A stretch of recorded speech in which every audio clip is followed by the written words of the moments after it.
আজকে আমি আপনাদের জন্য তৈরি করে দেখাবো খুবই সহজ কিন্তু অনেক মজাদার হোটেলের বাবুর্চিদের স্টাইলের বুটের ডাল রান্নার রেসিপি।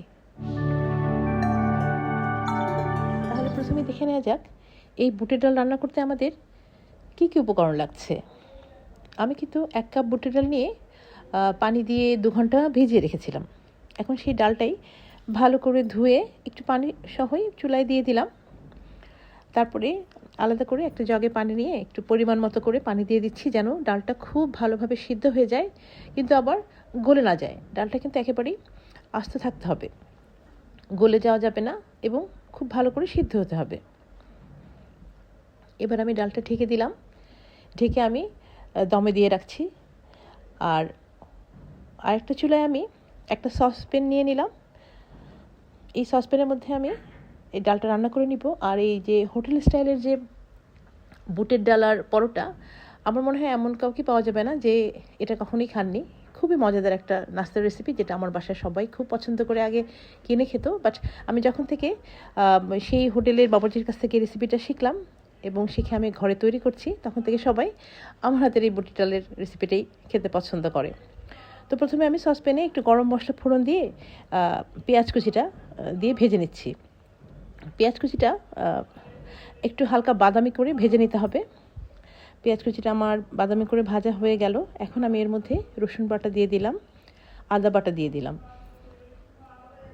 এখন এই রসুন বাটা আর আদা বাটাটা ভালো করে একটু ভেজে নিতে হবে, যেন এর মধ্যে যে কাঁচা গন্ধটা এটা যেন অবশ্যই না থাকে।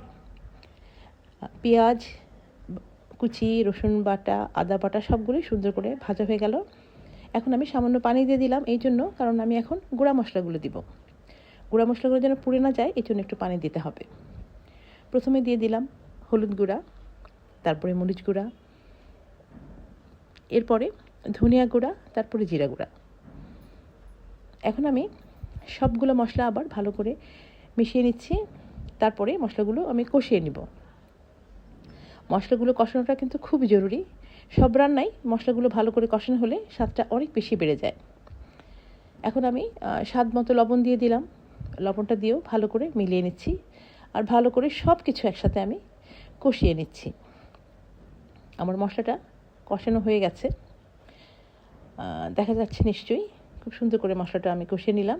এখন যে বুটের ডালটা আমি সিদ্ধ করতে রেখেছিলাম, ডালটা আমার সিদ্ধ হয়ে গেছে। কিছুটা পানি সহই নামাতে হবে চুলা থেকে, কারণ একদম শুকিয়ে ফেলা যাবে না। এখন আমি সেই পানি সহই ডালটা দিয়ে দিলাম সসপ্যানে, দিয়ে আমি এখন ঢেকে দমে রেখে দেবো, যেন মশলাটা ডালের ভিতরে ভালো করে ঢুকে যেতে পারে, তাহলে স্বাদটা অনেক বেশি বেড়ে যাবে। এখন আমি আবারও আরেকটা চুলাতে আমি একটা কড়াই নিয়ে নিয়েছি। কড়াই আমি বাগারের জন্য শুকনো মরিচ ফোড়ন দিয়ে পেঁয়াজ কুচি দিয়ে হালকা বাদামি করে ভেজে নিলাম। তারপরে আমি রসুন কুচি দিয়ে দিলাম, আদা কুচি দিয়ে দিলাম। বাটা রসুন আর বাটা আদাটা তো আমি আগে দিয়েছিলাম, এখন কুচি দিতে হবে। তো পেঁয়াজ কুচি, রসুন কুচি, আদা কুচিটা শুকনো মরিচের সাথে আমি সুন্দর করে হালকা করে বাদামি করে ভেজে নিয়েছি। এখন সে দমে রেখে দিয়েছিলাম যে ডালটা মশলা সহ, এই ডালটা আমি এর মধ্যে দিয়ে দিলাম, বাগারের মধ্যে দিয়ে খুব ভালো করে আমি মিশিয়ে নিচ্ছি।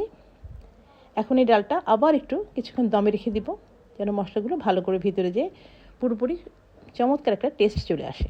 ব্যাস, আমার ডাল রান্না শেষ। দেখা যাচ্ছে নিশ্চয়ই দেখতে কত ভালো লাগছে। ডালগুলো পুরোটাই আস্তে আস্তে আছে, বাট একদমই সিদ্ধ হয়ে গেছে।